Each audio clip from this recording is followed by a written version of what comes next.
آپ کسی کی تکلیف کے بارے میں حساس ہوں گے. میرے بھائی پتہ کیا ہوتا ہے، 2 منٹ کا غصہ ہوتا ہے ہمارا، اور کئی دفعہ عمر بھر کا پچھتاوا چھوڑ جاتا ہے.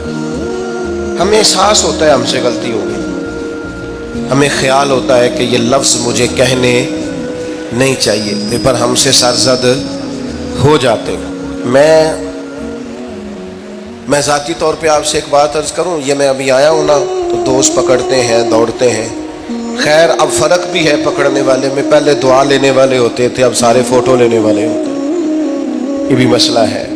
اور بعض لوگوں کو فوٹو چاہیے ہوتی ہے، باقی جو ہوتا ہے ہو جائے، اس سے غرض نہیں ہوتی. میں نے بہت ساری جگہوں پہ جانا چھوڑ دیا ہے. اس کی وجہ یہ ہے کہ میری وجہ سے لوگوں کو تکلیف ہوتی ہے. اب میں یہاں موجود ہوں، یہاں سے مجھے آگے بڑھنا ہے. اب جہاں مجھے آگے جانا ہے وہ مجھے اس بات کی اجازت نہیں دے رہی چیز جہاں مجھے پہنچنا ہے کہ میں رکوں اور ایک ایک آدمی سے ملوں. جہاں ہمیں کہیں اور جانا ہوتا ہے وہ یہ تو پوچھتے ہی نہیں کہ آپ نکلے ہیں کہ نہیں نکلے، وہ تو کہتے ہیں کتنے پہنچے ہو. اب اتنی گنجائش نہیں ہوتی، لوگ آ رہے ہوتے ہیں. میں داتا صاحب رحمۃ اللہ علیہ چلا گیا حاضری دینے کے لیے، اس قدر دوڑ دھوپ ہوئی، لوگ اس طرح بھاگے.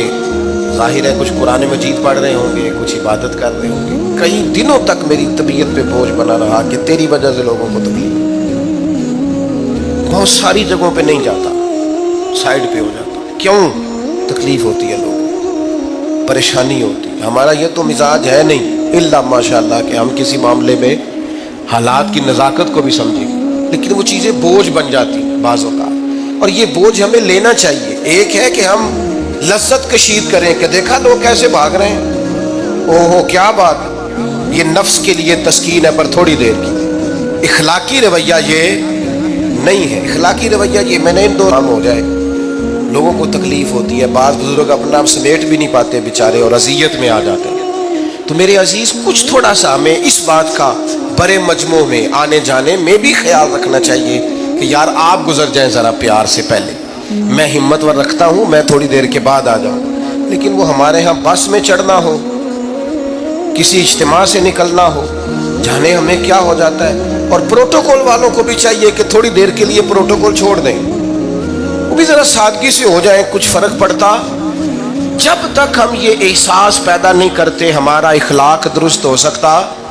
اپنے اندر بالخصوص اور تھوڑی دیر کا غصہ ہوگا آپ کا، پچھتاوا چھوڑ جائے گا. اس غصے کو چھوڑ ہی دینا تھوڑی دیر کے لیے، 2 منٹ کے لیے چھوڑ دیں. کچھ سخت بات ہی کرے گا نا، برداشت کریں. حضرت عمر بن عبدالعزیز گزر رہے تھے، رات کا وقت تھا، لکڑی کے جوتے پہنے ہوئے تھے، کھڑاؤں جن کو کہتے ہیں. ایک بزرگ فٹ پاتھ پہ سوئے ہوئے تھے، جناب عمر بن عبدالعزیز کا پیر آ گیا بابا جی کے پیر. کیا کہتے ہیں اس طرح کا معاملہ ہو تو لوگ اندھے ہو، یہی کہتے ہیں نا، ٹکر ہو جائے اچانک تو کہتے ہیں اندھے ہو. اس بندے نے بھی کہا فوراً اٹھتے ہی، اندھے ہیں آپ، میرا پیر دبا دیا. بڑا سخت موقع ہے. بادشاہ وقت، امیر المومنین اور امت کے صالحین کے امام حضرت عمر بن عبدالعزیز اندھے ہیں. تو یہی موقع ہے، یہاں تو آپ اینٹ کا جواب پتھر سے دے لیں، یہاں پھر آپ ذرا چپ کر جائیں اور اس کوڑے گھونٹ کو 1 منٹ کے لیے پی کے دیکھیں، پھر اس کی شفا کتنی ہے. حضرت عمر بن عبدالعزیز ہنس پڑے، فرمانے لگے نہیں بزرگوں، اندھا نہیں ہوں، مجھے نظر آتا ہے. وہ جو 7 سپاہی تھے نا، یہ کیتلی چائے سے زیادہ گرم ہوتی ہے ہمیشہ، انہوں نے تلواریں نکال لی. آپ نے فرمایا تمہیں کیا ہوا؟ حضور اس بے ادب نے آپ کو اندھا کہا ہے. فرمانے لگے نہیں کہا. کہا جناب کہا ہے. فرمایا نہیں کہا. میں کہا ہے جناب نہیں کہا. تو آپ فرمانے لگے بابا جی آپ سے بات کر رہے تھے مجھ سے کر رہے تھے؟ کہا جی آپ سے ہی بات کر رہے تھے. تو فرمانے لگے انہوں نے مجھے اندھا نہیں کہا، انہوں نے تو ایک سوال پوچھا ہے. جتن جتن ہر کوئی کھیڈے تو ہارن کھیڈ فقیرا، اوے جتن دا مل کوڈی پیندائی ہارن دا مل ہیرا. انہوں نے کہا بابا جی نے سوال پوچھا، انہوں نے پوچھا ہے اندھے تو نہیں؟ تو میں نے جواب دے دیا نہیں مجھے نظر آتا ہے، اس میں جھگڑے والی کون سی بات ہے؟ اتنا سا ہی تو مسئلہ ہے. اگر اس کا غصہ بنا لیا جاتا اور سخت رد عمل دیا جاتا تو عمر بھر پچھتاوا رہتا. والد صاحب کے سامنے تو میرے خیال ہے کر ہی لیں گے, ایسا کر لیں گے نا. اگر وہ غصہ کریں تو کہیں گے نا ابا جی جیسے آپ کہتے ہیں ہو جائے گا, مشکل تو نہیں. اماں جی کے سامنے تو کر لیں گے نا. اے جنہ دی مووی بن رہی صرف یہ نہیں ہاں نہ کر رہے, گل پکی نہ ہو جائے, باقی بول رہے ہیں ماشاءاللہ. والد صاحب کا غصہ برداشت کر لیں گے انشاءاللہ, بزرگوں کا برداشت کر لیں گے. سید صاحب ہے, عالم ہے, کوئی بزرگ ہیں, اگر کبھی کسی وقت سمجھانے کے لیے کوئی تنبیہ کر دیں تو قبول کر لیں گے انشاءاللہ. نوجوانوں سے کہتا ہوں اگر جوانی اللہ نے عطا کیا تو پھر حوصلہ بھی ہونا چاہیے. اور آخری بات آپ سے یہ ہے, ہر نماز میں ہر موقع پر فلسطین کے لیے دعا کریں اور اپنے اندر ان کی حمایت کا جذبہ بھی پیدا کریں. امت ایک جسم کی طرح ہے, اگر آج امت ان کا احساس نہیں کرے گی تو پھر یہ امت واحدہ ہونے کا ثبوت نہیں دے گی. اللہ کی بارگاہ میں یہ دعا ہے, اللہ ان مجاہدین کی مدد فرمائے, اسلامی حکمرانوں کو غیرت ایمانی نصیب کرے, اور اللہ تعالیٰ انہیں اخلاص کے ساتھ دین کے لیے اکٹھے ہونے کی توفیق عطا فرمائے. محفل آگے چلے گی جی, جاری رہے گی نا. آپ لوگ تشریف رکھیں, مجھے بتا رہے ہیں کہ محفل آپ کی جاری ہے, ابھی پروگرام چلے گا نا, نعت شریف ہوگی, آپ خود ہی تو کہہ رہے ہیں چلے گی. اللہم صلی علی سیدنا مولانا محمد معدن الجود والکرم وآلہ وبارک وسلم. اللہ ہماری حاضری قبول فرما. جن دوستوں نے یہ بندوبست کیا ہے انہیں بہترین صلہ عطا فرما. اللہ تعالیٰ امت کی خیر فرما, پاکستان پر فضل فرما, اپنی رحمتوں سے ہم سب کو مالا مال فرما, بیماروں کو شفا عطا فرما, مقروضوں کو قرض کے بوجھ سے رہائی نصیب فرما, تنگ دستوں کو وسعت عطا فرما. اللہ عالم اسلام کے حق میں رحمت والے فیصلے فرما, فلسطین کے مجبوروں کی مدد فرما, صہیونی طاقتوں کو نیست و نابود فرما. اللہ تعالیٰ دنیا ہو یا آخرت ہو ہماری پردہ پوشی فرما, ہمارے حال پہ رحم فرما, ہم سے درگزر فرما, علم نافع عمل صالح کی توفیق عطا فرما, سجدوں کا ذوق اور عبادتوں کا شوق عطا فرما, تلاوتوں کی لذت عطا فرما, اپنی رحمت اور اپنا فضل نصیب فرما. رب اغفر وارحم وانت خیر الراحمین. وصلی اللہ تعالی علی حبیبہ سیدنا و مولانا